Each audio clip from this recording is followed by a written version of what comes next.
What's up, everybody? It's Rondy Wooten, and this is a special recording of a podcast that Jerel and I like to call The Stoop.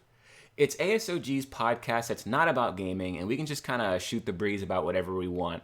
And we started talking. We just recorded an episode of the ASOG podcast, and then we were just catching up with each other, and we were like, this is content. I still have the Switch 2 background. Like, you can't see it, but on OBS, there's going to be a Switch 2 background. But you know what? It is what it is. Jerel, how have you been, man? Oh, I've been here and there, everywhere. Been in Philly, been across the world. You know, how does that song go? Here and Yeah, now, I was thinking about back. it. I can't find my baby. Yeah, I was literally thinking that when you said that. You and I were both in New York recently. Not Doing the planned, same not together. Yeah, completely separate thing. things. And you were like 30 minutes away from me, and I was like, nah, that's too far. Yeah, Like, I was like, yeah, I was like, I'm not gonna do that. That ain't happening. But friend of the podcast, friend of the channel, Ravens, was visiting from out of town. He doesn't live in New York. I don't live in New York, but he was making a New York trip, and it was just convenient enough that I could take a bus up to New York. We're in the DC area, not to whatever. It's on the internet, but yeah, but I was like, okay, I can do New York. Push come to shove, because it's way easier than having to hop on a flight to see you. So we just kind of worked that out, and so I went to New York and met up with him. I don't know why I'm looking at my microphone like it's the camera, bro. Wild. oh, Yo, like, yeah, I have a. It's so stupid, but so you planned a day trip just out the blue with Ravens? yeah, I was in New York for 16 hours. I had to be at the train station. My train was like 3 a.m., 3:30 a.m. I made it to New York, so I had to get up at like 1 in the morning, which means I was already awake because we know I'm not asleep. You don't Like, I sleep. was up. I had done like my day before. Then at 1, I was like, oh crap, I got to go to the station. So I Uber to the station, get on my train at like 3:30, arrive at the Port Authority at like 7:45 in the morning. I meet up with Mello actually at the Port Authority, and then we walk to Raven's hotel, meet up with Ravens and his wife, and then we spend all day on our feet walking around the city, going all the spots they want to go to, doing all the stuff they want to do. It's a good time. I don't get to see them that much, and it was fun because a couple of them had not been to New York before, and I had to be back at the Port Authority to be on the bus home at like 11 or 11:30 at night. So I was just like I was like marathon man that weekend. But at a certain point during that outing, within those 16 hours, I don't know how I found out that you were in New York. Or, oh no, I wanted to show you that I was with Ravens. Like, hey, look who I'm with. And you Mhm. were like, I'm in New York. And I'm like, yo, what? Whereabouts? And then you told me what city. Like, I'm in Brooklyn or wherever you were. Mhm. And I like Google Maps it real quick. And I was like, that's like 45 minutes. Like, ain't happening. Like, can't do it. No, It was can't funny. do. Chris was saying the same thing. It was like, y'all gonna meet up, and I was like, nah, Yeah, nah. nope. It's like Ravens is here. Like, when are you ever gonna get to see him again? What a great meeting that would be. Oh my gosh, ASOG. What is it, like 30 minutes? It was like, yeah, that's too long. Yeah, I was like, nah, sorry, bud. So he's gonna have to come to DC and figure it out. Um, you were there for the day. I was there for the whole weekend, actually. yeah, Mello I was there for like a week or something like that. Yeah, I drove up there that Friday. I had stayed with a friend, Chris. Hmm. We were staying there because they were throwing a surprise brunch party for one of our mutual friends in South Carolina who was also visiting. That's So so everybody dope. just visiting New York. No one knew about this. It was a surprise for both of us. They were surprising him with me being there, and I was being surprised because I didn't know he was there. That's so funny you say that because Ravens didn't know Mello was gonna be there, so I surprised Ravens with Mello. That's so cool, man. What a weekend! It's just a Yeah, full of surprises. yeah, And that's actually so awesome. after we just hung out there, we just roamed the city, drinking, going to bars or whatnot, going to party, and then I drove back home Sunday morning, got back home in the afternoon, and just went about the rest of my day. Man. But that was a really fun New York trip. It was Yeah, just so weird that we're pretty much doing similar things with different people, yeah. and That's so cool. I was it was tiresome. I was tired, but I mean, you gotta pull through. You gotta be like Mr. Entertainer about it. Uh what else? I mean, yeah, I've been doing these YouTube event things. I did goat yoga, which there's a YouTube short on the channel about that. There was a YouTube Friendsgiving, and there was like a sushi making class and stuff like that. And I was talking to you. I was talking to Jerel. I'm gonna talk to the audience for a second, but it is not on the merit of this channel. I really do think it's like a. It's not even getting where you fit in. It's like I don't know. I'm just like I see the door, and I can't read the sign that says successful YouTubers only or like what or VIP or whatever it says. Like this channel has been around for almost 11 years, and I'm not ashamed to say that in these 11 years, like yeah, 11 years, like 1,100 subscribers, basically. You know what I mean? Like 100 subscribers a year for 11 years, and it did not work that way. Trust me. There was like 1 year where we got most of those subscribers, and then we averaged like a subscriber every 6 months or something. I'll go somewhere, like I'll go to an event or a bar, or I'll be somewhere, and then I'll end up talking to somebody, and they'll be like, "Oh yeah, I'll subscribe." Like that's kind of how it works. But I really do believe that ASOG wouldn't still be around today uploading content if it was something that like we grinded after and said like, hey, we got to ride the wave of this algorithm, or hey, we got to make sure we have a video up this week. And looking at the metrics, hey, we're down this much, or we're up that much, or hey, this did well, we gotta iterate on it, or hey, this didn't do so hot. How do we recon? It's like that headache is not something we think about. And you could say it shows in the product or in the results, like hey, that's why you guys aren't growing. But like growth, and this isn't copium, believe me, like, but growth is not the goal. Like really, it started out as something, I mean, because I've been on YouTube for 15 years, and it's literally I'm bored at home and I want to do something fun. I want to tinker around, I want to make something, I want to talk to people, I just have an idea. I like played Pokemon and put it on my webcam and did like WWE style commentary over it. Or I just want to know if I can figure out how to edit something. Or I'm talking to my friends and I think we have funny conversations sometimes. So man, we should record these. I just kind of like doing it. And if I don't feel like doing it for a week or for a month or for 6 months, then I don't. But when I'm like, man, I want to talk to Jerel, or man, there's something interesting going on where Nintendo announced a new system. It's like, we should talk about that. And yeah, we could talk about it off camera, but maybe other people will enjoy it. And the people who find it and watch it and do enjoy it, it's like, it's a win-win. We get to enjoy what we do. And then the few people who find us and enjoy it as well, there's something for them too. But I'm not going to try to figure out how to get more people to see it, because if you don't care, if you don't find it, or if it's not for you, no biggie. No Tupac, no Run DMC. This isn't how we pay our bills, and so we can afford to make what we want, how we want, when we want, and share whatever it is we want to share with you, whether you care about it or not. And we love it if you do, and we appreciate you if you're here. I don't want to speak too much or on your behalf, but like that's just the way I feel about it, and it makes it so that 15 years later I can still fire up a microphone and a webcam and a ring light and say, oh, let me give him some stuff I want to do, and shut it all down for 6 months, or whenever I feel like doing it again. And it's something I want to make, not like what's gonna work, what's gonna number go up. Do you have a feeling on that? I mean, you've been with me for 10 of these 15 years, and ASOG is more your brainchild than it is mine. This this is basically turned out exactly how I wanted it to in a way. More of the side project that we do just for fun, just that a good way to connect on an industry that we both love. That me, you, Twisda, Ray, and Eric, that we all came together and just built this brand or so, not to build it to start an empire, but mostly just to have an outlet for each of us to vent or complain or just chat about games or just chat about life. Because the banner we do have is very good, and I just thought it was a great opportunity to start start this whole podcasting thing that I legitimately enjoy doing. I really can't speak for everyone involved, but this has been almost exactly how I would like it to be. I wish it was we started this sooner, but no regrets so far. I've been enjoying every bit of this. And to the 11-year anniversary coming up in May, um, the fact that we still going on 11 years out of so much inactivity has been a miracle almost, Yeah. but it's a testament to the fans that we have and the people who supported us over these years, and I'm glad for it. And that 11-year anniversary,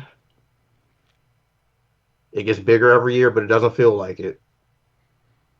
Yeah. It feels weird to even hear or say the word fans. I don't see us that way. You know what I mean? And we're not, at someone, I posted something from some like event or whatever it was, and somebody left a comment like, oh man, like it's so cool to see like you being famous now or something like that.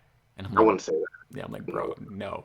I even kind of recoil when anyone refers to ASOG as like a company or a business, which it's fine, but really it's a games entertainment brand. It's a brand, but we didn't really, at least I didn't really think about it in that way, like wanting to amass a viewership or wanting to turn a profit or trying to do something like that. Like you said, it's an outlet. It's like I was sitting in my room recording YouTube videos, whether it was like me at my piano or me doing Pokemon or me like trolling my friend Tracy, playing Ice Ice Baby and then talking to him about how Sonic Colors isn't as good as he said it was or whatever. It's just like I just liked making stuff.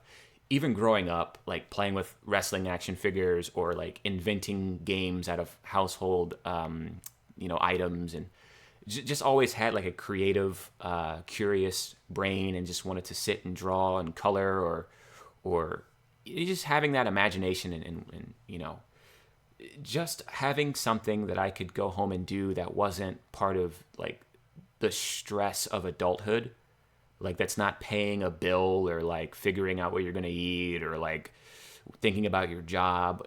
And yeah, playing video games is that thing, but like in a video game, I'm not exercising really that creativity. I'm just kind of vegging out, turning my brain off, and it's like it's one of those kind of things. But I needed to reconnect with. It's like, man, what happened? Like back in the '90s, back when I was a kid, I used to be so like curious or expressive or artistic or just playing make believe or using my imagination more and also like having a voice and wanting to share things, and wanting community in that sense. I also am the type that if I get into something like Yu-Gi-Oh or like video games or like wrestling, like you want to find those people who also like that thing, so you have people to talk to about it. Pokemon's a big one. Like growing up, a lot of the stuff that is cool now and there's subreddits for and Facebook groups for, you were kind of outcasted for being into those things. You like wrestling, wrestling's fake or whatever. Like wrestling like made you a weird kid. Now there's the fucking WWE universe. I'm trying to like, oh, we're gonna get demonetized. Like keep your dime, YouTube. Mhm. Keep your $1.50. But but but like like Pokemon or video games or wrestling, like these were like nerd things really growing up. These put you on the fringes, and so when you found your friends at the cafeteria who were into that or at recess who were like trading Pokemon cards, like, oh my god, you guys like the thing, I like the thing. And in adulthood, finding people that share whatever your fixations are. Some of them are more, broad now, where there's people that are into anime and all this other stuff. There's, people are into feet, but like, well, like, it's still this kind of find your tribe thing. We have a tagline. I think it's still on YouTube that says like for gamers by gamers, and that's really what it is. And I never want to feel like there's something cool about not being an IG, about not being like big time, because we are our audience, which is really neat. And ultimately, I think if we're putting something out intentionally trying to court you, it's disingenuous. If we just show up as ourselves and do the things you want to do, and then whoever we find is our people.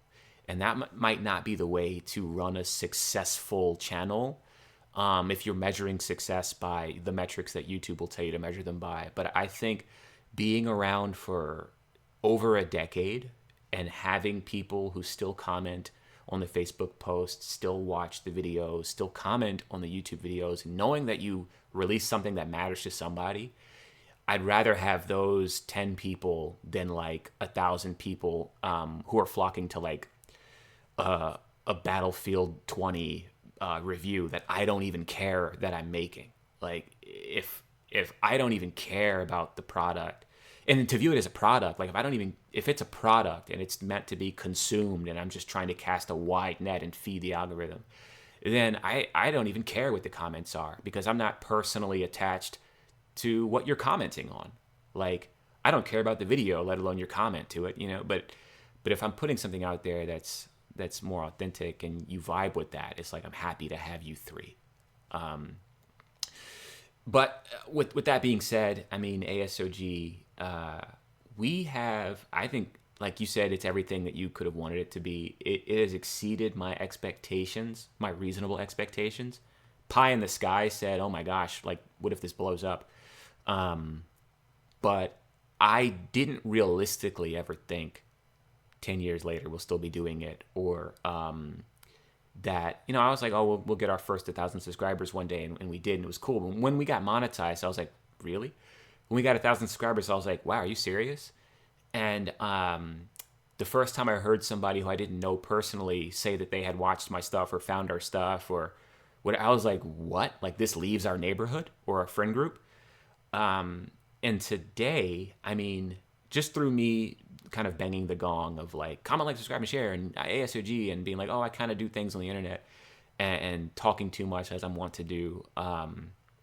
I've connected with other people who make videos and are aspiring to do certain things, like cinematographers, filmmakers, YouTubers, Twitch streamers, just people that are creative and like-minded. And I hate to say this, but sometimes I'm embarrassed. I'm reluctant to share our channel, because, and that's painful. I'm not like ashamed of our channel, but I feel like, oh, don't look at, we're small, you know, like, you're really out here, like, you're a YouTuber, you're a Twitch streamer, like, you've got, you know, 2 million followers, or you upload weekly, or you've got, you know how to Yeah, use DaVinci. Yeah, like, you know how to use DaVinci Resolve, or like, you're about this business, like, you're ambitious. Like, I don't really have that kind of ambition. And so if I say, oh yeah, I'm on YouTube, or oh yeah, I make stuff, they're like, oh, what's your channel? And I was like, I almost don't even want to share it, because they're going to pull it up, and I'm thinking they're going to judge it like, 1,100 subscribers, or like, you guys, you've been around for how long? 10, 11 years, and this is, when was your last upload? Oh my God, that thumbnail is just a screen capture, and your last 5 videos don't have more than 200 views, and like, like, they're going to be kind of like, this guy's a nobody. The one benefit, I think, is just from being around as long as I have, I can at least speak to how to be successful on the platform, which sounds crazy, right? You wouldn't trust somebody with $10 in their wallet to teach you how to be a millionaire, but there is a lot of stuff that I'm aware works on YouTube. But it's like, I've come to grips with the fact that that's not how I'm going to tackle it. Like, we all have that. We know if we sleep 8 hours a day, eat right, and exercise, that we can be in shape. Like, it's possible to not be where you could be and know how to get there. So like, it's the same way with YouTube, where I know what habits I should develop and how I should work in order to like see results in the channel. But I can look at myself and say, I want to stay up till 3 a.m. I want to eat that ice lemon pound cake. I want to sit at home and play video games instead of go to the gym. Like, I know what I'm doing, and I know that means I'm not going to get to this place. But and I treat the channel that way, and I'm I'm okay with that. If you're okay with that, like, I mean, the channel is basically like our child, and yeah, this is how we wanted it. It's chill. It's based. It's our genuine opinions. We post when we actually want to talk about the subject, not because we feel like we have to, but because we want to. yeah, So I feel like it gives our audience a genuine view on whatever we're talking about. Because if we post something, then we have some strong opinions about it, yeah. as opposed to new release. Oh, I don't play this game though, but let's talk about it. Yeah, there's a guilt that I associate with, like, okay, like, Tokyo Game Show's happening, or Gamescom's happening, or E3 is happening, rest in peace, or Mhm. like, they just announced this or that, and then we don't make content, and I'm like, like, we're a games channel, right? Like, we should be doing something right now, right? Mhm. I'm just But like, I only care about the Sony and Nintendo portion of it, really. yeah. or it's like, there's a million YouTubers that are going to have a video up an hour after this event's over. Like, what are we contributing? If I'm passionate about something or feel like I have a unique take on it, or want to share an opinion and we want to talk about it together, then yeah, it's like if you hit me up and we're like, yo, did you see that? And I'm like, yo, dude, yeah, we should talk about it. Then cool. But just to give you a rundown, you can Google it, you can go on YouTube. Your favorite content creators will have that content. You don't need it from us.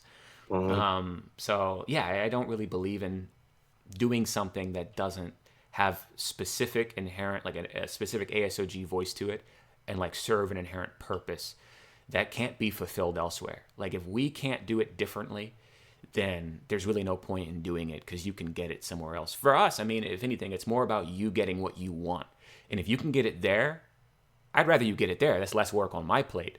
You know what I mean? But if it's something I feel like you can't get elsewhere because it's about me or it's about Jerel, then like we're the ones to give that to you, and I hope you enjoy it. But yeah, it's been weird just in the past couple of years. Through meeting, people and talking about stuff, ASOG has been recognized, probably for its longevity or just because I won't disappear. They've asked. I won't go anywhere. And yeah, I've been invited to like YouTube events, which blows my mind. Like us sitting on my patio back in 2013 or whenever it was, with like a microphone hidden under a tablecloth, and like just like scuffed, like doing whatever we can to like put something out there, with like Shout out to that first video. yeah, it being like shoddily edited onto like Windows like Movie Maker or whatever, and like splicing in Pokemon Stadium 2 imagery and stuff with this weird rolling intro that we'd never used since. That like it's like bad clip art. But like to go from there, or like just you saying like, hey, a couple of my friends, they want to start a thing like IGN, like news, reviews, let's plays, podcasts, whatever, and just like, yeah, that sounds fun. To me getting an email from YouTube that says, hey, you're invited to this thing, and like this creator exclusive event, it's non-transferable, no plus ones, give us your, and they ask me things like, what is your community manager's name, or what is your partner manager, and like forward, I'm like, dude, I don't have a partner manager, I don't have a community team, I don't, like, I'm not who you think I am. There's like major imposter syndrome there.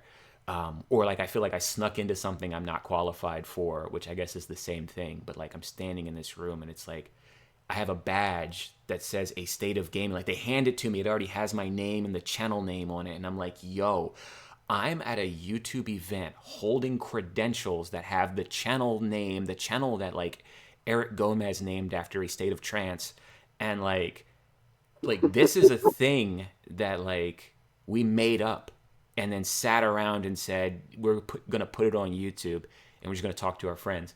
And And you have an official card with the yeah, dude, like for like First Lady of ASOG, for like Gigi Alston to come through, and when she went to there was something in DC at a museum where there was like a arcade game event thing. That was like our first like on location shoot.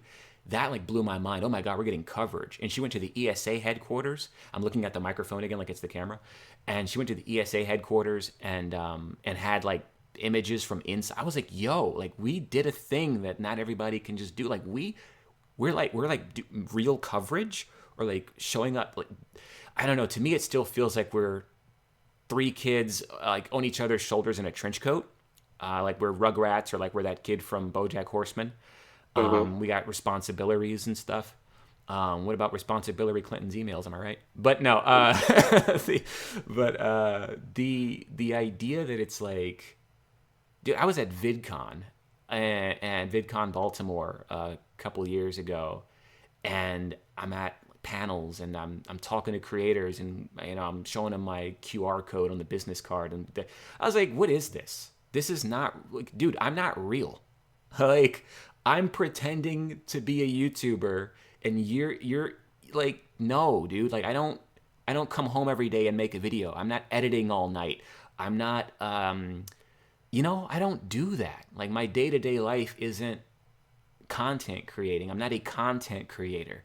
But what makes you a content creator? Like, I guess we're sitting here recording this. There is a ring light here. There is a Blue Yeti microphone here. I have OBS open. I have a Logitech C90 webcam here. We're Mhm. talking through Discord. I am going to upload this. It's going on YouTube. I guess that makes us YouTubers, right? We're content creators. Or We're content creating creators. content. Yeah, which is silly. But I think there's a lesson there that also says that it doesn't take much. If you're sitting here like, oh, I want to do this one day, or oh, like I want to get on YouTube, but I don't know where to start, or I don't have this equipment, or I don't, dude, the Cool Trainer Mega channel that I started in 2010, Christmas Eve of 2010 was my first YouTube video. And because I don't have anything going on, that's what I did on Christmas Eve. And I'm sitting there with like a built-in laptop webcam, grainy as all get out. I'm wearing these stupid shades, these like just because I'm worried about where my eyes are, like about keeping eye contact or something like that. I'm just talking about nothing really. It's really stupid and bad. But I did it again and again. And like then when I started doing Pokemon battles, it was like stacking up books onto my laptop keyboard until they became eye level with the camera, opening my DS, and then pointing the versus recorder at it, and just running the battle, and then saying, "What's up? It's Cool Trainer Mega with another 6v6 Pokemon battle upload." I met this guy on the Quidzat or Magnitude's chat room or Fizzy Stardust, Link, or Black Blasters or Shofu, who's still out there. Shout out Shofu.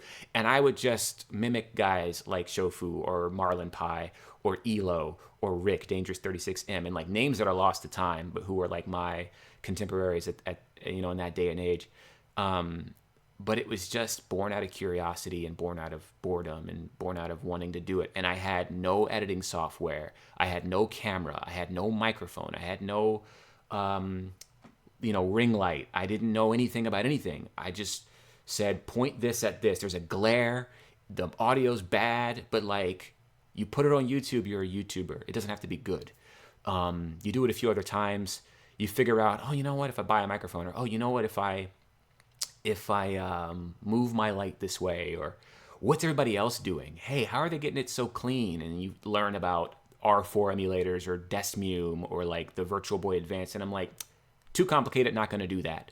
So what we did do was we got an Elgato capture device, which doesn't work for Game Boy, but like it let us do video better for games. And then we got the Blue Yeti microphone. Yeah, we got a microphone. We got the Canon Vixia HFG20 camera. But like, yeah, you can get some stuff later. You can look into what's the best editing software. But like, you just gotta sit there and make the bad thing. And so I can acknowledge, and Jerel, you really can too, that even though we're not like verified with millions of subscribers or even like thousands of subscribers, there is something to be said about like I can speak to longevity on the platform, how to avoid burnout, how to remain creative. I can speak to just getting started and just doing the thing and learning as you go, building the plane in midair. So so when I'm in those rooms, I'm kind of like, you know what? This kid that I'm talking to, he has more subscribers than me or whatever, but like I can impart something about how to not burn out or how to be authentic and say, hey man, don't make it if you're not having fun, if you're not enjoying the ride, if you hate what you're uploading or you feel like you're not speaking from the heart or if there's a disconnect between you and your content, how to bridge that gap and have a more, have a tighter relationship with your community or whatever it is. If you're just starting and you don't have the following and you're like, or you're thinking of starting and you're still in that ideation phase and you can't get out of it, I can show you a video and say, hey, I've been doing this for this long. Now, granted, shit should be way better for having doing it this long. But look at how I started. We're not that far from how we started. But please just make it. Just sit there with nothing but your laptop and record straight into your built-in. Make it bad. Do the bad thing so many times that you eventually get good at it. Or just be curious enough. Ask other people. Google stuff.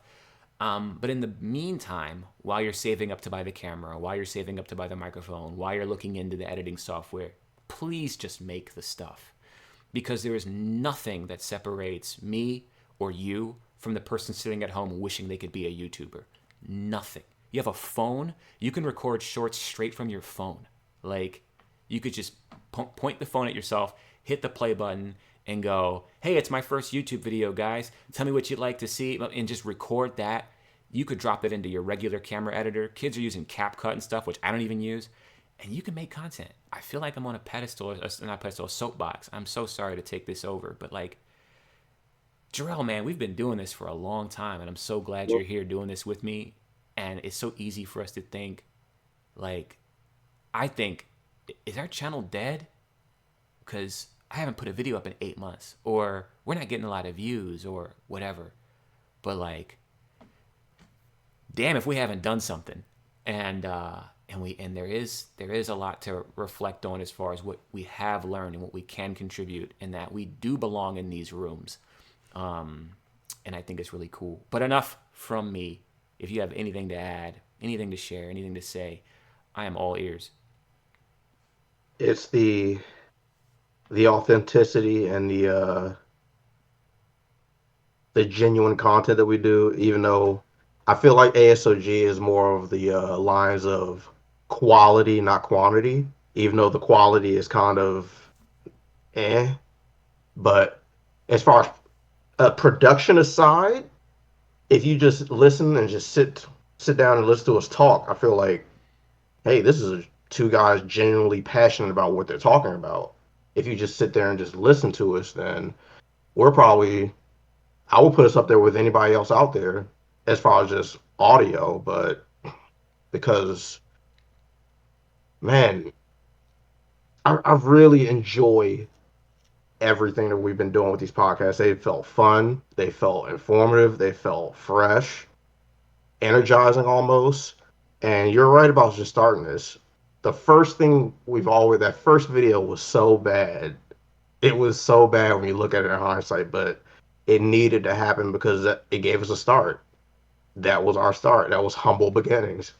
The first thing you always will do will be bad. You cannot let that get to you because it'll get better from there. What happened when you start at the bottom? You got to go nowhere above. Yeah. But You got to start from somewhere. Fail faster is like the mantra. Like, get all the failing out of the way. And there's that cheesy, like, Michael Jordan has missed more shots than most of us have even attempted or whatever. So, if you're going to make 3,000 successes, you have to have like 4,000 failed attempts. You got to put your reps in, like, regardless. Like, there is no such thing as everything being perfect from the outset. And we're still not there today. But, like, ultimately what makes you a content creator is creating content. If that's what you want to do, do that. I do question where people's, like, what their intentions are with stuff like that, because ever since things could be monetized, or you could be like famous, or you envision a certain kind of lifestyle, people get into stuff for that, not because they want to be doing the thing. And again, if that's where our headspace was, we would have stopped, because a year in we would have been like, we're not seeing exponential growth. We don't have 2, 3, 4, 5,000 subscribers, or if we're looking at metrics and trends and data all the time, and we weren't seeing the results that we were anticipating, we'd be like, there's no point in doing this anymore because we're not getting anywhere. But, like, it's not about getting anywhere. The goal is to do it. Like, all I want to do is do it. It doesn't, what happens after it's done is like none of my business almost. Like, I want to make this Streets of Rage 4 character guide because I love this game, and because I think it will be helpful, and because Twizda actually asked me to. And I think I could do it well.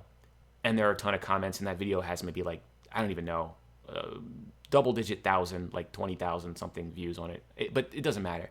I enjoy doing it. But, like, it's 20 minutes long, which is a bad idea on YouTube. And it's Streets of Rage 4, which is not top SEO. Nobody cares about that game. It should have been Fortnite, right? Or Valo or something. But, like, it was, this is the game I'm playing. This is the game I like. It's a love letter to Streets of Rage in general, because I grew up playing it on the Genesis. I talk about my experience with my older brother playing that and how much that game means to me. So it was a game I cared about. It was something that my friend asked me to make because he thought it'd be good, and I figured it might help somebody. And I like that video a lot. And once I put it out there, or even making it, I was having fun making it, and that's a big part of it, is like enjoying the process. Then when I put it up, I'm like, I'm proud of this video. Like, it came together really well, and I put it out there, and I'm like, hope y'all like it. It was not like carefully crafted and curated so that millions of people will like it. I put it out there, and I'm just like, my part is done, and I'm happy with the fact that I built the thing, I like it, and I put it out there. Mission accomplished. Like, anything that happens after that is like outside of my purview.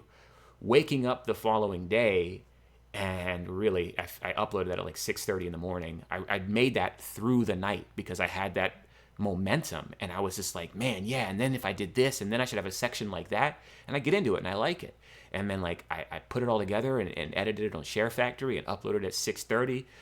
Closed my laptop, turned off my PlayStation, and like went to sleep. Woke up at like 2 in the afternoon to it having like 2,500 views or something, and I was like, whoa, But that's cool.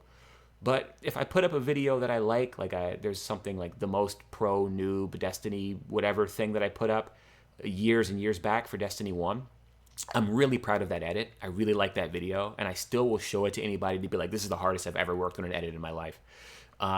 Never again since. It doesn't have very many. I think it has less than 1,000 views, but I'm still very proud of that video. And when I put it up, I'm like, man, I can't believe that I actually sat there and like locked in and like built that with my, like, I made that. That's awesome. And even like the text and the thumbnail is cool, and like Hunter holding the golden gun is just like, I love that video.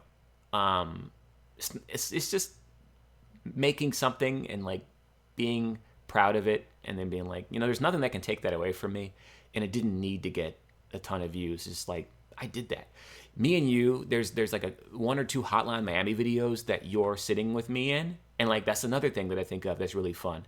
Sitting there with you while you're playing Pikmin, and me just like riffing about the Pikmin is like so much fun.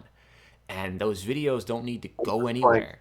Rooms, and then the what was the Pokemon Stadium videos? Yeah. How me fighting a Miltank has gotten 250,000 views, and Stupid. people, it's just ridiculous.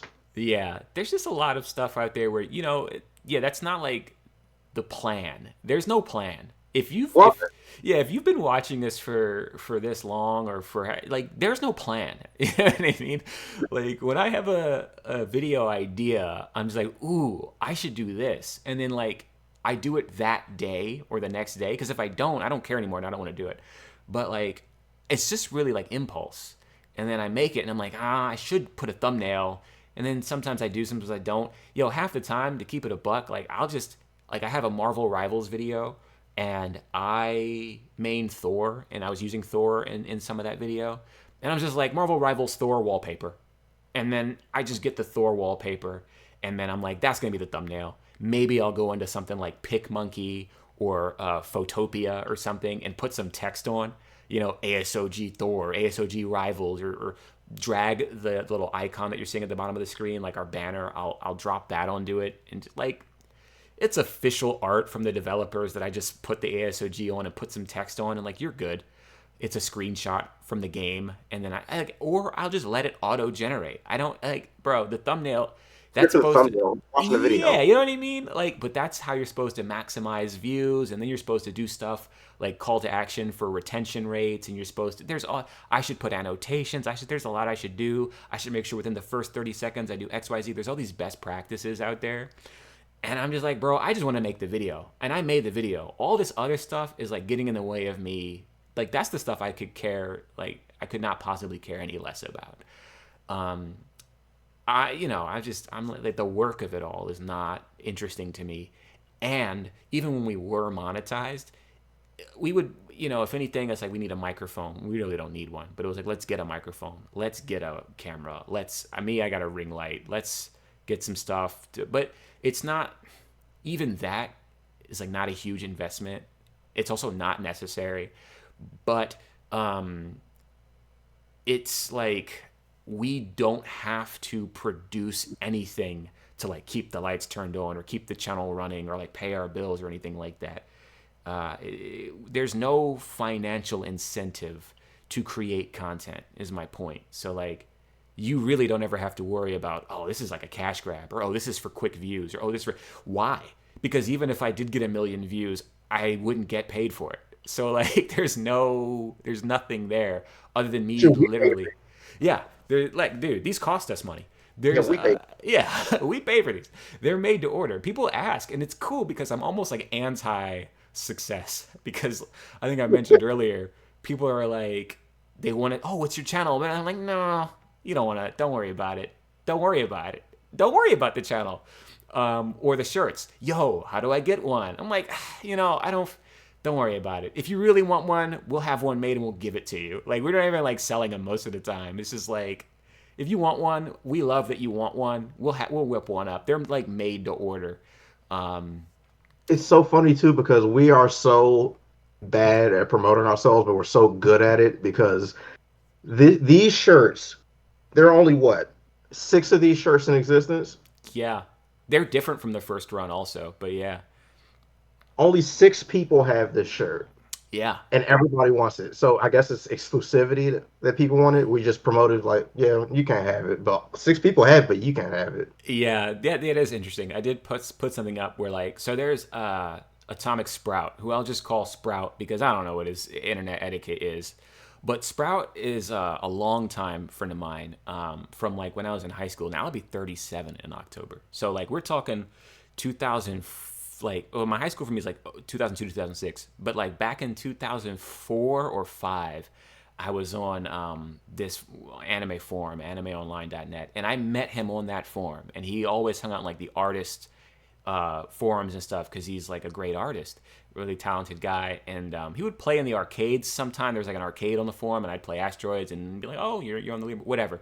Long story short is like that guy Sprout, who I've known since that long, actually is the one who designed this lettering and did the banner, the controller with the multicolor on it. So Sprout actually designed our logo.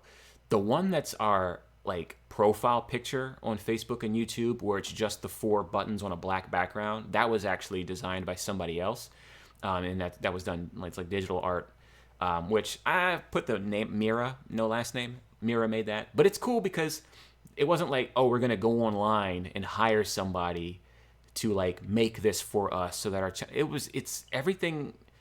ASOG is founded by 4 people: myself, Jerel, Rosebar, Ramon Hilliard, Eric Gomez. But there's like this village of people. Like when you talk about guys like Twizda, and you talk about people like Ravens, or people that are kind of like tertiary, while not founders. ASOG is kind of this village, this kind of community of people where my friend from high school 20 years later like designed the logo because he wanted to, and he thought it was cool. Like he wanted to be a part of what we were doing. There's been so much like goodwill and so much camaraderie within our community, just personal friends. Ramon Hilliard goes about having the shirts made, and we got guys like Mark Rasoft, who's just somebody I met, and I don't know if he would want me to call him a friend. We'll talk about it on the next podcast. But like, I like the guy. He's a cool guy. And he also had what was it, Generic Cover Art Podcast, which he probably wants to die and doesn't want me to bring that up. But now here's a little bit more SEO for Generic Cover Art Podcast. But like, it's just people I meet in real life and have known for years or whatever, who are like, oh, that's a neat idea, man. Like I'd love to be on the podcast or make the logo or do this, that, and the third. Like we're not approaching it like a business where like, who can we hire to do this, that, and the third. You could look at it and say that's very shrewd and like it's cost effective, but that's just not the way. I really do feel like the people who consume ASOG or like care about ASOG are like part of it, which take it with a grain of salt. If there's reason to not believe me. Like everyone wants to say that, right? That's like the right thing to say if you're a content creator. Is like, no, you guys are like family. You guys are like my friends. Like it's like parasocial relationship type beat. But like truly, that's not it, because I don't make money off of you. So like, what's the incentive for me to be deceitful or parasocial or whatever? Like, I see the same people in the comments. I see the people who care. Like, shout out to Anthony Pham, who's listening to this. Like, I see you show up, man, and I'm so grateful. Shout out to Twizda, who we played years of Destiny with. to Ravens, who was Destiny 1 and Destiny 2, and I went to the guy's wedding. You know what I mean? Like the friendships that were forged and founded transcend the content that we create. And I still have this habit, and you can check for yourself. You know, youtube.com/astateofgaming. I respond personally to 98% of the comments that people leave on our videos. There's a video that's like 3 or 4 years old, Borderlands 2 stuck on Sanctuary, or Borderlands 3 stuck on Sanctuary glitch, or whatever. I think it is BL2, Borderlands 2. No, 3. It's 3? Yeah. Whatever. But like, yeah, there's a glitch where you get stuck on Sanctuary, and that video is like 5 years old. I still get comments on that video to this day. I might have one that's less than a week old right now, and I will hop off when this is over and respond to it. But I'm not big enough to for it to be too much that I can't keep up. But like, I still have to take time out to log into that account, go to the comments, look at new comments, and type out a response. And it's not just like a thumbs up. Like, I literally hit comment and go, hey, so happy to help. Glad you're not stuck anymore. Enjoy playing the game with your older brother, or whatever. They'll tell me whatever info they give me, I can give back to them. Hey, yeah, don't worry about it. I was level 12 when I found out. I thought I had to reset my game, but like, hey, bad design's bad, whatever. I'm in there responding to every comment because I'm like, yo, you didn't have to watch this. You didn't have to comment. Like, you thanked me for helping you. Hey, man, I owe you a debt of gratitude for you caring at all about this thing that I made. And I hope I never lose that energy. I think that energy is very important, and it's sorely lacking in the content creator space. And man, it's like, if you're listening to this, if you've watched any video in the past, if you care about ASOG as a brand, like, yeah, hey, we're not, I say, oh, we're your creator's favorite creator, which isn't true. But still, I think we hold true to our mission statement, and I appreciate you for being here. Dude, I cannot start talking without it becoming this like big, grandiose, emotional, weird tangent of a thing. Blame the unmedicated ADHD, but yeah, yeah, that's right. All kinds of stuff. Is it? Maybe he's born with it. Maybe it's autism. Maybe it's ADHD. Maybe it's Maybelline. Maybe it's Maybelline. Calvin Klein. Calvin Klein. Nothing gets between me and my Calvin Kleins. Nothing.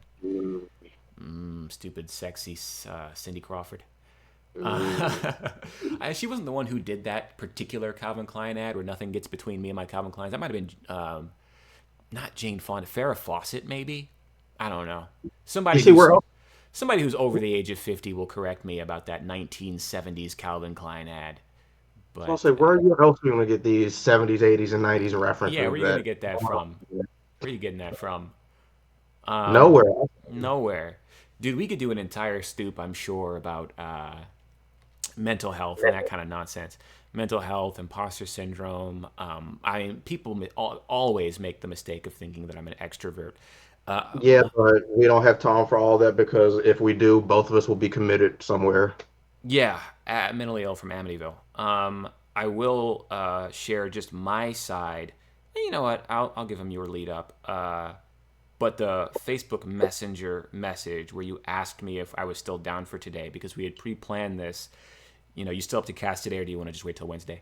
My response, today's good. I've been procrastinating pretty hard and have low-grade anxiety about it, but I just need to set it. It's like there's like this beast on my back anytime I make plans where it's like, oh shit, like I really, like, now I have that thing to think about. I'm going to this thing on the 4th on Friday, and it should be this thing that I'm looking forward to. It should be this thing that I'm excited about. But it's like, even no matter what the activity is, it's like I'm counting it down like it's Majora's Mask. Like, oh my God, like in 2 days and 4 days and 3 days, and like, what if I'm not in the headspace to do it? What if I don't feel like it? Is it too late to back out? Is it too late? I kind of hope they cancel on me so I don't have to worry about it. It's like stressful doing the logistics. How am I going to get there? It's this bus and that bus. What time do I have to leave the house? How long is it going to run for? I don't want to be out that late. When I get home, I'm still going to have time to, is that like a work night? Is this like I become completely inundated with all of these thoughts where it's just like, oh my God, if I just didn't say that I wanted to do this, my brain would be clean. Like, you should be excited about it. You're going out with a friend to do this. Yeah, but now there's all this data, and there's all these variables, and there's all this thought, and there's all this like, this Yeah, headache. what if emergency happens? Like, what if I just suddenly don't want to go? Like, my stomach hurts, or It's just a say I've got headache. a busy day at work, I'm tired, or what? Yeah. I'm just, And I'm sure they would be like, oh, yeah, no problem. And you would just stay home that day. But if I stay home, am I going to regret that I didn't go out? Am I going to be Mhm. sitting at home like, man, the thing started 30 minutes ago, but here I am sitting at home instead of having fun out there. I don't want to regret not going. I should just go because I can't do this every day, right? Like, it's happening tomorrow. Whatever the situation is, anytime I make any kind of plan, boom, all of a sudden there's the load of everything that has to do with following through on that plan and any single aspect of that plan, to the point that I just want to stay home every day and do what's easy and do what's comfortable. I want to stay home. I want to watch hours of YouTube videos. I want to play video games all day. I want to be in complete control of my environment and my behavior and my activities. I want to put my phone on silent, leave it face down. I don't want anything making me anxious. I don't want anything making me think about what I have to do or what I'm doing or whether or not what I'm doing is what I should be doing. It's like any level of friction or pushback, if there's any amount of friction or pushback in my day, I'm like so easily overwhelmed mentally.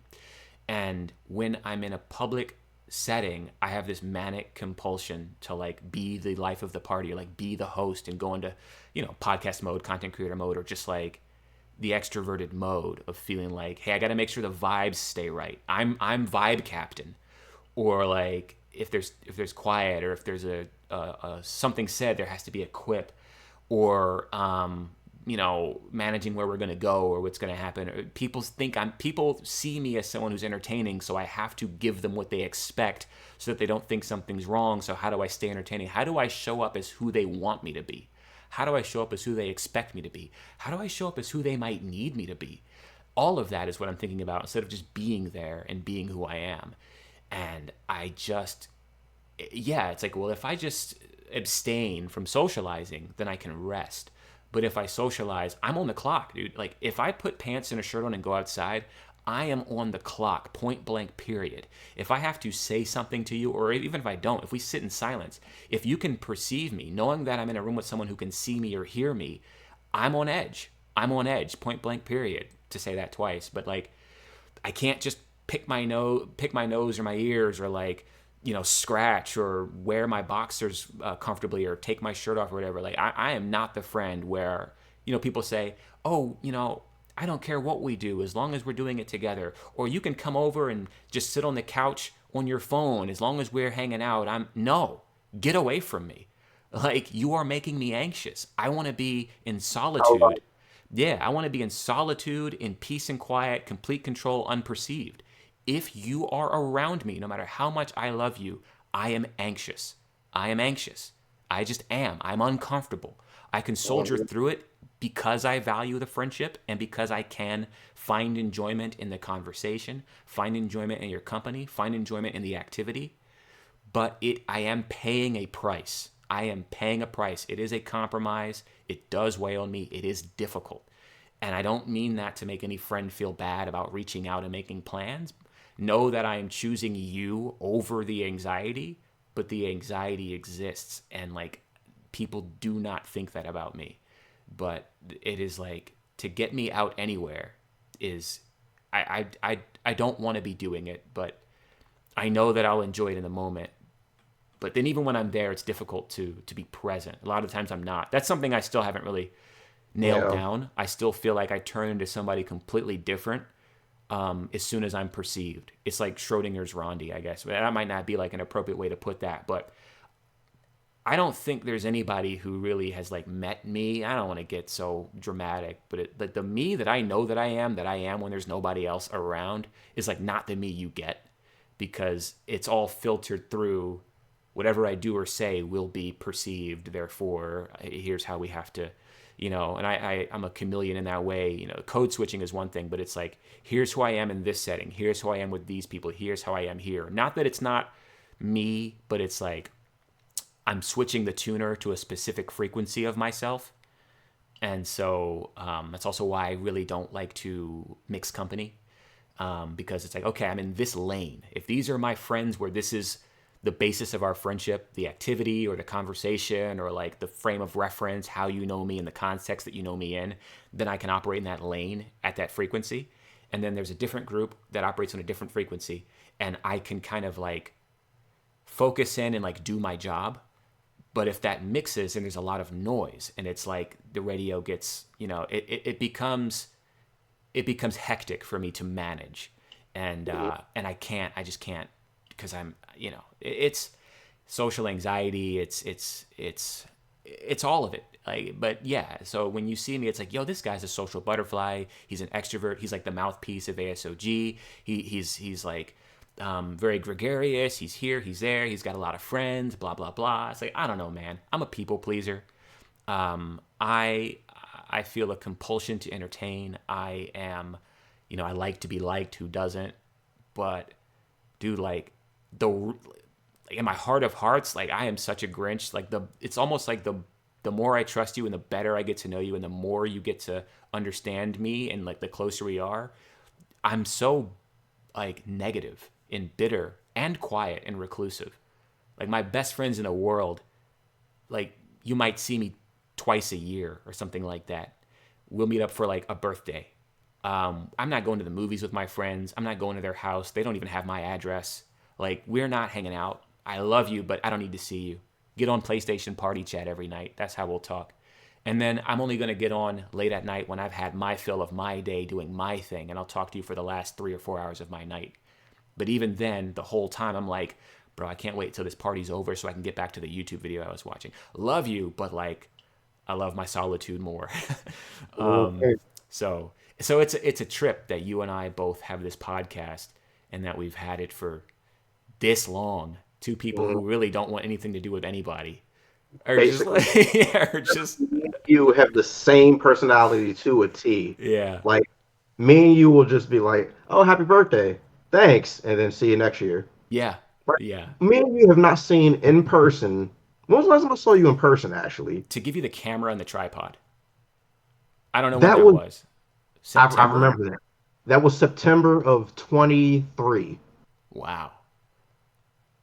So Yeah. almost 2 years is when I saw you in person, and no skin and bones. Like I'm perfectly fine with it Yeah. because I also value my solitude. Because when I'm hanging out with anybody, it feels like work Mm-hmm. because I have to always do, like you say, entertain people. I have to be the witty one. I have to go here and like, I really don't want to go, but if you want to go, it's fine. And as you probably seen when we go hang out, the social anxiety and the stress of all that kind of affects my Non-verbal at the function. hmm Um, Let me yeah. eat. Talk to me. I'm trying to eat, and it messes with my appetite. And I just want to just do my thing. And hanging out just makes you so tired all the time. And I'm Yeah. just want to go to sleep. And it's just so draining. Yeah. I just want to go to sleep for several days and be alone.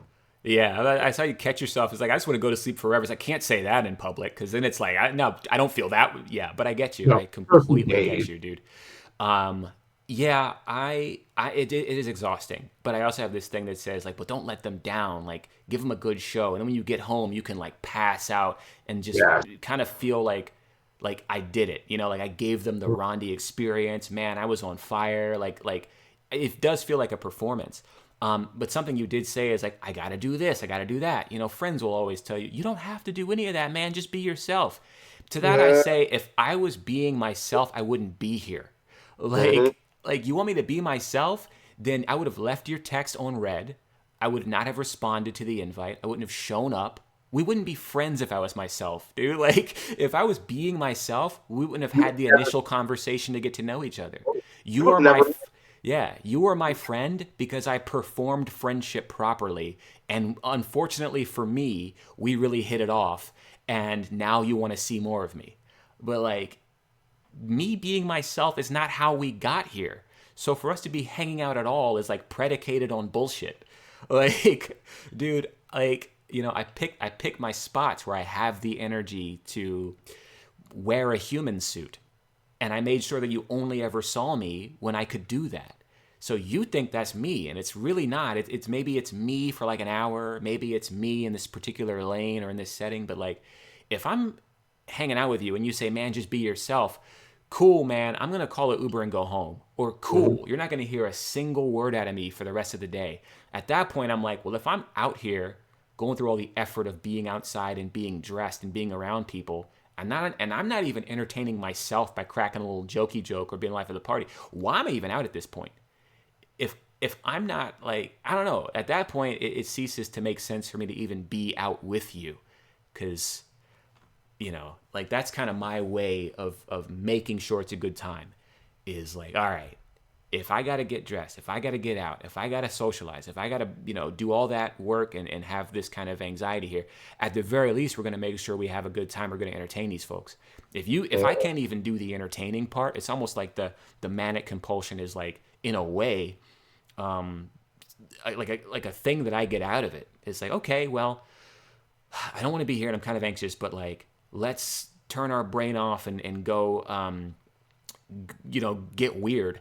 And then at least if you're laughing at me and I'm being entertaining, I might be completely detached and dissociating, but I am kind of like getting off on entertaining you, on like that people pleasing.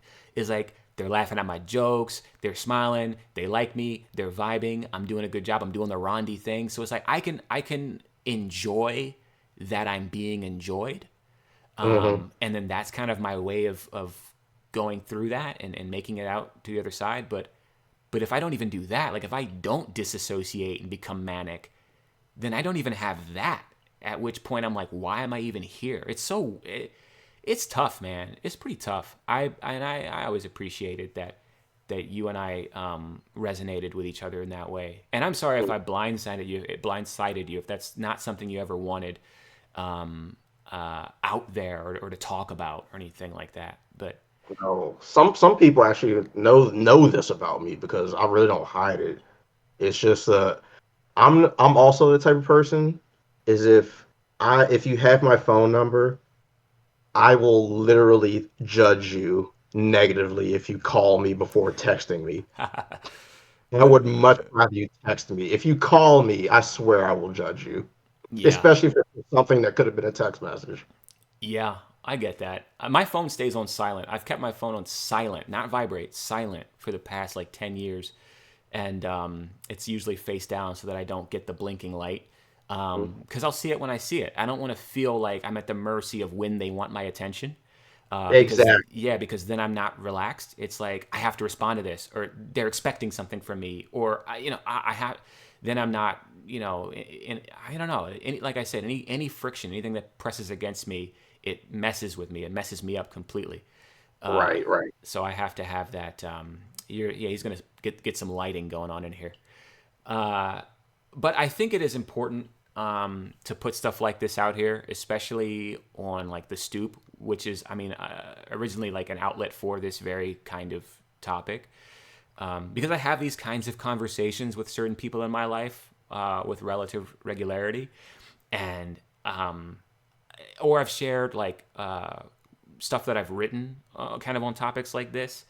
And there's a lot of people that are like, I'm so surprised, but it's also like, whoa, like you said, like you've described me to a T.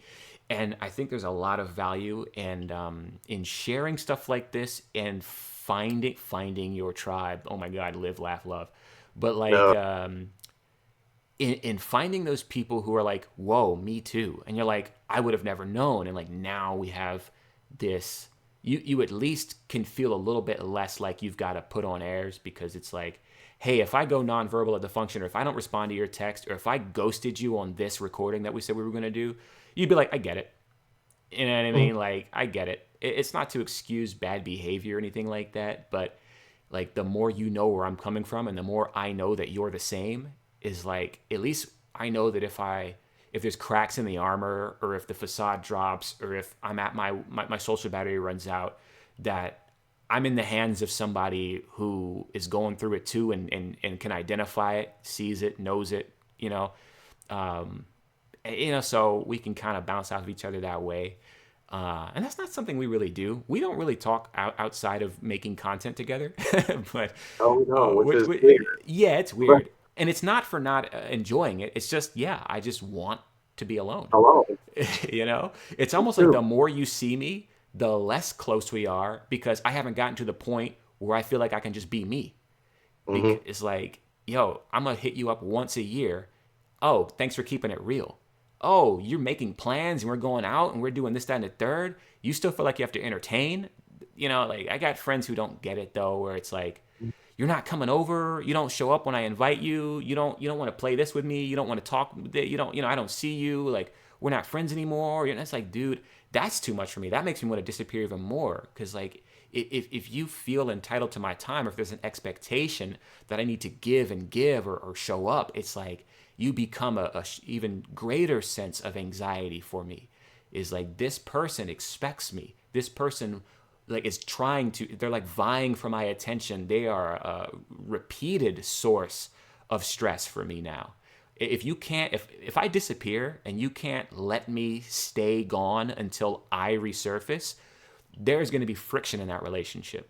Like I need to be able to disappear for as long as I need to disappear. And I need to be able to show up and for you to just be happy that I'm there and not be like, oh, look who decided to, like, I don't want to talk to you if you do that.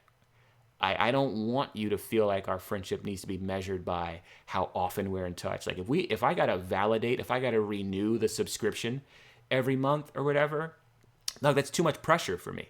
I'd rather bow out entirely. So Like it's, that. yeah, You go to New York, that was the best example of it. When we happen to be in the same city at the yeah, same time, yeah. like, yeah, all right, see you. Yeah. Talk to you soon. Yeah. If I got to And, get it, yeah, I'm not figuring out the 30 minutes, what train I got to get on, where the closest station is, where we're going to meet up. Like, I don't want to do all of that. and it's funny too because I understood it. I wasn't mad at it. I was like, because I wasn't doing it either. I was Yeah. like, I'll just text him later. Yeah. I'm like, I'm still nope. related. Like, yeah. And it would have been cool. It's like Jerel gets to meet Ravens, ASOG's in New York. We could have filmed a thing, or that would have been great for my Instagram or my Snapchat or whatever. And like, what are the odds? When are we ever going to get to do this? Like, we're here. It's 30 minutes. We could make, But dude. it's not our. Yeah, I don't. Nope, it's not easy enough. I don't want to do it. I'm not in the mood. I don't feel like shifting gears. I don't. No, I'm where I am. If you're not here, next time. Yeah. Are we gonna make a plan so that we can coordinate? No. Yeah. Like, dog, it's not in the cards, man. It's just not the way I operate. Like, And see, that's why this podcast, this stoop session, actually works so beautifully because we're so similar. yeah, yeah, It's just like we're not bothered by this at all. But no, some people might not get it, but I completely understand. yeah, yeah. It's like I love this guy, man. We get along so well. It's like, oh, like what do you guys do? Oh, we don't hang No, out. yeah, we Yeah. don't. Oh, like so, like you guys like talk all the time? Nah, No. I don't really talk to him. I don't really see him ever. But like, oh man, he's one of my favorite people. If he's Oh yeah. what? I mean, one time the longest we've ever hung out was what, the Wendy's trip, and that was just a drive through. If anything, it was like, oh, going to Wendy's? Yeah, got it. All right, let me drop you off. All right, see you. Yeah, yeah. There's just no reason for it. I mean, I like meals because I like to eat, and that becomes the conduit for stuff. And I also love it because it puts a timer. It creates a neutral third place. It's not at my house or your house, so that neither of us feels like we're trapped in our own house with the other person, hoping that they'll leave. And then it puts a time frame of we're here for this meal. So when meal over, hangout over. Is like I like having that there, those parameters. I Hmm. don't like a loose like, oh, we'll just hang out. No, I need to know that we are meeting here at this time, and then as the meal comes to an end, the hangout naturally comes to an end, and neither of us are home, so we get to both go our separate ways and enjoy the rest of our lives. Like, dude, I feel like a Grinch, but it's like, hey, friends, enough's enough. Like, it is that vibe. We are over an hour, almost an hour and 10. And dude, if this is any indication of how ASOG functions and where our priorities are, we did the ASOG podcast for like 40 minutes. Hmm. And I was like, I'm out of stuff to talk. We are spinning our wheels. We're going off topic. I can't talk about games for this long on this gaming channel, but we can talk about just us for like an hour plus easy. Because I was thinking about how I wanted to kind of talk about something about ASOG's origins because I'm so outwardly vocal and because my voice is on the videos and I'm going to the events and stuff. that a lot of people conflate me with ASOG, where ASOG is me, you, and Ray at its core, three of the four co-founders, and then we have guys like Twiz. But like, A State of Gaming was started by four people: me, Jerel Rosebar, Ramon Hilliard, and Eric Gomez. It is not my channel. And I always feel like it's so important that I make sure people know that. It's not something I ever try to hide. I never try to do anything like that. I don't have a reason to do that. But like, I go out of my way to make sure that I carry your names into spaces where you're not physically present. And also, like, there's some YouTube video years ago, I was featuring like a sketch, like a short film thing, and it was like featuring A State of Gaming. And I actually reached out to the creator to have them correct it, because I was like, A State of Gaming isn't in this video. I'm not A State of Gaming. I'm Rondy Wooten. A State of Gaming is four guys, and they're not in here. So you're working with me or you're working with ASOG, and we're not the same entity. And it takes away from, I think, to just call me ASOG like erases the other guys. But even a step further than that is I like to make sure people know that ASOG, one, I didn't even name it. So it's far from my channel. It was named by Eric Gomez. And I wasn't the one who had the idea to make the channel. So I want to put that out there. Is Jerel Rosebar approached me. I was already on YouTube at that time for like 5 years as Cool Trainer Mega. But he approached me, and I mean, correct me if I'm wrong, but I feel like, so I used to work at GameStop, and anytime I sold people a Pokemon game, I would say, hey, you know, I do Pokemon battles online, and I would put my YouTube channel on their receipt and like be like, if you like Pokemon, like, you can check out my channel. And you came by every so often, and we were talking about stuff, and you found out that I had a YouTube channel. Either you had already seen the videos before, or I told you, and you just mentioned to me, hey, my friends and I have always thought about doing something like that. And we want to do something kind of like an IGN or a Kotaku, like write reviews or like do videos and stuff like that. And I was like, yo, that sounds like something I would love to do, because I feel pigeonholed in the Cool Trainer Mega box where it has to be Pokemon. And I was kind of outgrowing that 3 years in or something like that. And I wanted to do like, hey, I play Final Fantasy, and I play Star Ocean, and I play Gran Turismo, and I play whatever else I'm playing at the time. I play a lot of other games, and I have a lot of opinions about games. I want to do news, reviews, let's plays, podcasts. I want to talk about the industry. I want to talk about different video games. I want to talk about whatever, about Reggie Fils-Aime's body being ready. I want to talk about what they revealed at TGS. And you just approached me at the right time with the right idea. And it's something I couldn't have inspired or couldn't have motivated myself to do. So even if I'm like, call a spade, I'm making all of the videos from the ground up. Like, I record them, I edit them, I do all the metadata. Like, the last few years of the channel, everything is like a Rondy Wooten production. But I refuse to make it my name, because it's on the back of ASOG as a whole. I feel like, if anything, I was the plus one that got added to the group of three dudes whose idea this was.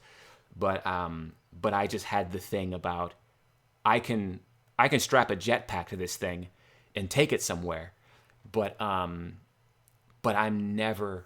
I have a great deal of pride in them asking me, hey, what's your handle, or what's the thing, and I say it's A State of Gaming. You know, that's what you're going to see on the badge. That's what's on the business card. That's the descriptions are always going to have our names in it. But yeah, I don't know, man. I don't know how you've ever felt about that. But I've always felt it was a great group project, even though you've been pretty much the backbone of it, mostly because you've been doing the posting and the editing for mostly, really, like 80% of everything.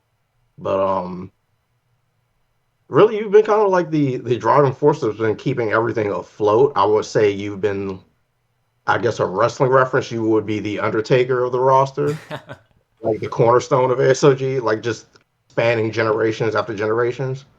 But yeah, I remember the old GameStop days. That's actually how we met. Mm-hmm. Was through the Pokemon videos. Cause I remember we were playing Black and White, and me and Eric were going to the GameStop, always talking about Pokemon. And then you would always mention the Pokemon videos you did, and we just bounce off Pokemon sets between each other. And then we had the idea about ASOG, and it was like, hey, remember that guy Rondy at GameStop? We always talk about Pokemon. Maybe he'd be a good idea for it. And so we went over there, and I guess the rest was history. Yeah, that's really cool. We've never really sat and I've never heard the origin story from your perspective because, yeah, your time with ASOG really predates mine. Though we launched the channel together, like the ideation and all of that was like, I wasn't around for that. And I think that's so important to know and to like honor. And yeah, it being named after a state of trance and like the earlier stuff that we did and some of the written articles, the original written stuff on the Facebook page was through Eric Gomez. But yeah, none of those channels existed. Like ASOG has a Facebook page, a Twitch channel, an Instagram page, YouTube channel didn't exist until we all got together. But I wasn't part of like the conception in a storyboarding drafting kind of way. Yeah. And then, but afterward, it was like, okay, now we're gonna get camera and capture device and stuff. Hey, I can. One thing about me is like I just know people, for better or worse. But I can figure out how we can get a logo. I can figure out how we can get the channel up. I can figure out how we can get this podcast somewhere, and like just kind of making things happen. But I never really knew if you had this vibe of like, man, he kind of like took this and it's not ours, it's like his, or all these people that are watching and commenting don't know I exist, which is hard to do because you're visually on the podcast. But like, I always had this idea of like, man, I could put out content for years and they're hearing my voice and seeing my gameplay and seeing me at events and stuff, but it's like they don't even know Jerel is a guy. They don't even know that like this is started by 4 people. They just think it's me and it's my channel, and it's not. It's almost like the Gorilla Monsoon and Vince McMahon reference, or Gorilla's on screen and Vince is just behind and just the commentator and whatnot. Yeah, yeah. It's like, man, there's more to where this started and whose this is and all that kind of stuff, than people know. And Ramon Hilliard, another co-founder, his like the accounts are like tied to his accounts. Like, so really, if Ray's stuff shuts down, like I think the actual like business back end is attached to like his email address and stuff like that. And then I think when I log in to YouTube, like your phone gets like the confirmation thing. So it is really tied together in this way where we all Yeah, everyone is involved in yeah, it. everyone like runs the thing. I just like making stuff, and so I'm like I'm gonna make stuff, and I just make the things. But that is something that I really wanted to like put out there for anybody who has watched or listened and does not understand or realize. I think people who listen to the podcast know because you're here, but there are, I think, a contingent of people who are just like, oh yeah, like Rondy, a state of gaming. That's your thing. That's what you do. That's like you built your channel. I'm like, oh, sure. I do find it ironic how introverted me and you are, and Yeah. how we met through that way. Yeah, that's another amazing. It's one of my favorite fun facts about ASOG is you and I were complete strangers before starting this channel together. Hmm. Like it is not like, oh, Jerel and I were friends and then we decided to make a YouTube channel together. Jerel and I were complete strangers. And here we are recording a podcast episode number 200 and something, 10 years, almost 11 years later, and talking about how similar we are and how we understand each other and how long we've been in this together and how this is our child. But we didn't know each other at all before embarking on this journey together, which I think is so cool, actually. I didn't know Ray or Eric. I mean, like, you knew those two at least, but I didn't know either of you. You're like, I didn't know you aside from you coming into the game a couple times, but we were not friends. We didn't have each other's phone number. I didn't know where you lived. You didn't know me outside of being the GameStop guy. We were strangers. And I didn't even meet Ray until like weeks or a month after we had started the channel or talked about starting the channel together. I was like, who is this guy you keep talking about that I'm never going to meet? But yeah, it was, those early days are like so fun, and so interesting. And sometimes in a timeline or like, Facebook will show memories and it's like me trolling Eric about how suave he is or whatever, us being on the patio or like in my living room or, yeah, some of that like really roughing it. It was cool because there were more of us in a way. Like there's always like the 4 co-founders, yeah, minus Eric, but like when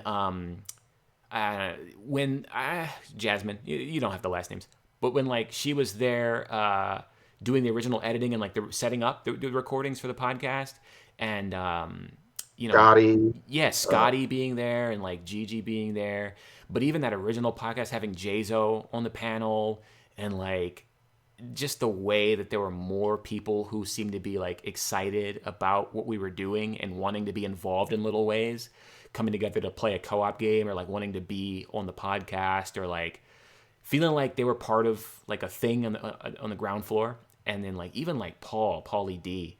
I don't know if you remember Paul and Lee and Chrissy, but like those folks. And I'll even shout out Danny Titman, who I will drop first name last name. I remember telling him when I'll bleep it if he tells me to, but and then I gotta work. But but him, I remember telling him when I was like, oh yeah, I'm thinking of like starting this channel, or yeah, like me and these guys are gonna start this gaming channel, and like thinking about how long ago that was, like how both of us are in completely different eras of our life at the moment. Like, man, where he was living and where I was living, and who our friend groups were, what we were up to at that time, and where life was for all of us when ASOG started. I remember meeting up with you and Eric in College Park before the Destiny 1 pre-release or midnight release, and us kind of talking about content strategy or whatever. And then yeah, like that was way back in like 2013, and just man, like so much has changed since then. But yeah, having those people around that are kind of in ways still around. Like when I see a like or a comment from somebody where it's like, hey, this isn't a stranger on the internet who watches our content. This is one of those people from that village. Because yeah, we have expanded to a way where we have videos that have like 250,000 views and like 12,000 comments, and I don't know these folks.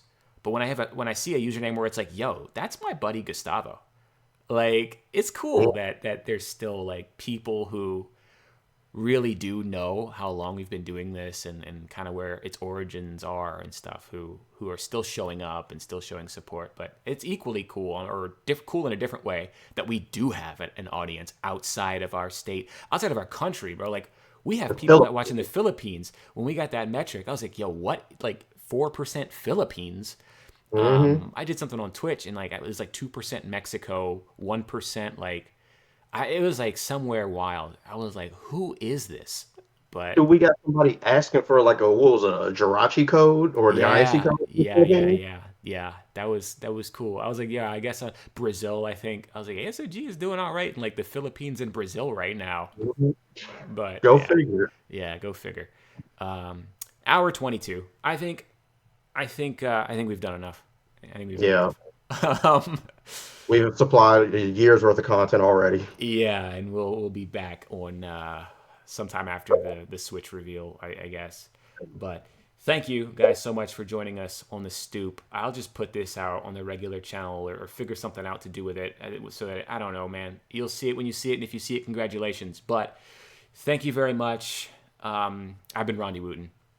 I'm Jerel Rosebar, reminding each and every one of you to make some good choices. Take care, everybody. Bye.